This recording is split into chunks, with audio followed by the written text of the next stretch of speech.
আসসালামু আলাইকুম। চলুন দেখে নেই ইসলামিক শরিয়া ভিত্তিক সমাজ কেমন হতে পারে।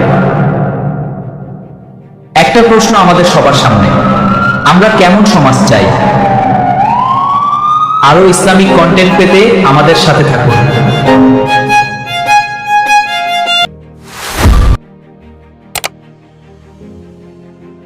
একটি সুন্দর, ন্যায়ভিত্তিক ও মানবিক সমাজ,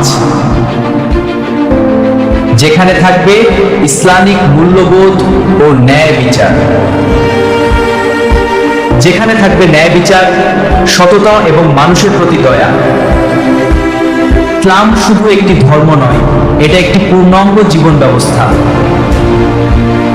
যেখানে পরিবার, সমাজ ও রাষ্ট্র সবকিছু পরিচালিত হয় ন্যায় ও নীতির ভিত্তিতে। যেখানে পরিবার, সমাজ ও রাষ্ট্র সবকিছু পরিচালিত হয় ন্যায় ও নীতির ভিত্তিতে। শরিয়াহ ভিত্তিক সমাজ মানে শান্তি, নিরাপত্তা ও মানবিক মর্যাদা, যেখানে দুর্নীতি, অন্যায় ও জুলুমের স্থান নেই।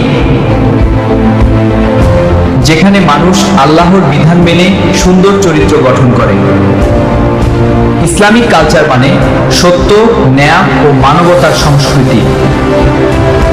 আসুন আমরা সবাই মিলে ইসলামের আলোয় সমাজ গড়ি। আল্লাহ আমাদের সবাইকে সত্যের পথে চলার তৌফিক দান করুন, আমিন। ইসলামের সুন্দর শিক্ষা ছড়িয়ে দিতে ভিডিওটি শেয়ার করুন। আল্লাহ আমাদের সবাইকে সঠিক পথে চলার তৌফিক দান করুন, আমিন।